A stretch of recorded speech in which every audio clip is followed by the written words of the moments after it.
There is a fourth method of glazing, and that is called spraying. Spraying consists of using a ventilated booth.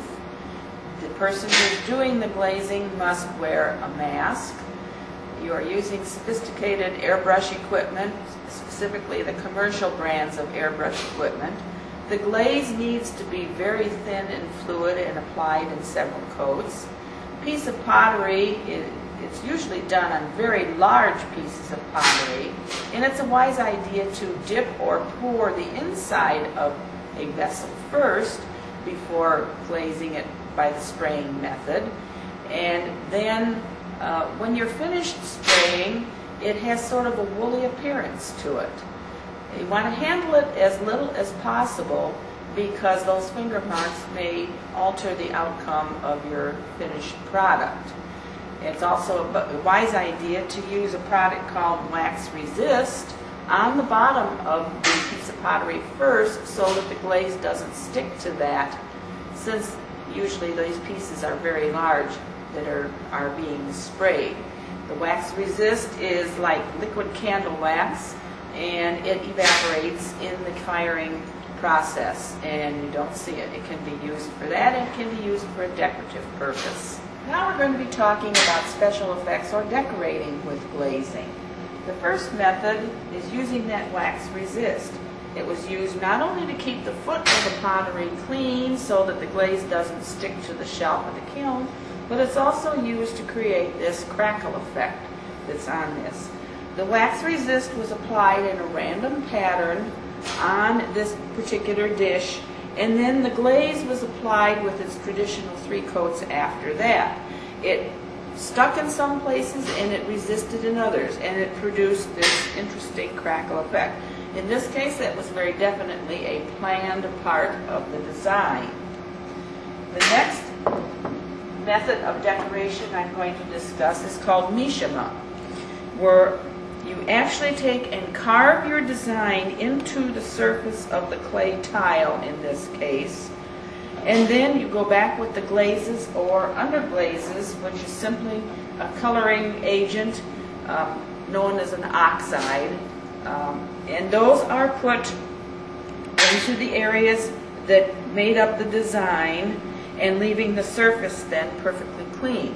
In this case, these colored oxides were placed in here, and then a transparent glaze was put over the entire piece so that you see not only the colored areas, but you see the natural color of the clay on the outside.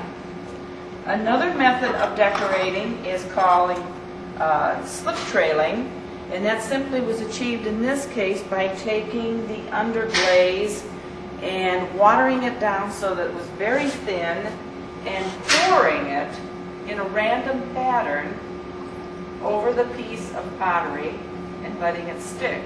Now, since this has already been glazed, it's not sticking, but at least you get to see how something like that worked.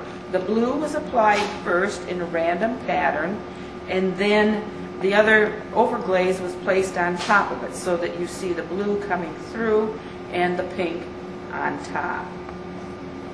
Another method of decorating is simply taking the brush and the underglazes, which, for lack of a better word, could be called paints, but they're not. They're a metallic oxide or earth materials that are formulated to give the colors that you want. And in this case, this design was applied with the white underglaze, the black, and one of the blues. It resembles a pattern that's found in Aztec pottery. And this was done on the inside with the black. The outside had the black, white, and blue, and then it was covered with the transparent glaze on top of that. Another method of decorating special effects is to take a piece of clay, in this case a slab, and using stamps that you have either created yourself or you have access to, and pressing them into the surface of the wet clay as you are working with it. And so this turned up with any number of possibilities of designs. At that point, after the first firing, there were Underglaze is put into some of these areas, and in some cases little bits of glass, and then it was covered with the glaze that covered the surface, the overglaze. Again, these are designed in such a way so that the feet are perfectly clean and it will not stick to the kiln.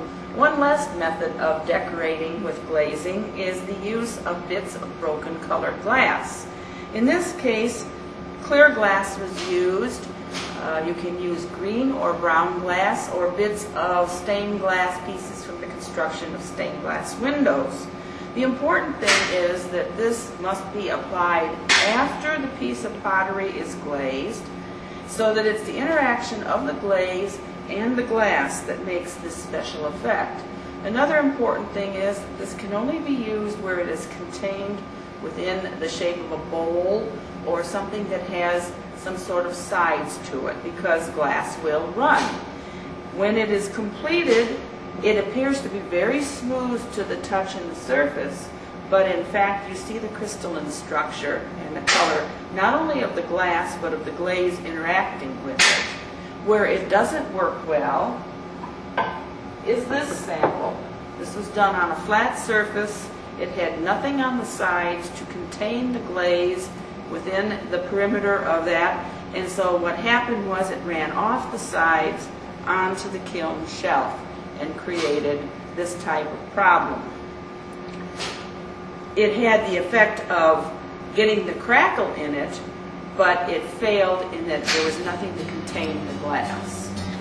This concludes the session on how to glaze and glaze application, as well as special effects. My name is Marilyn, and thank you for watching Country Lifestyle.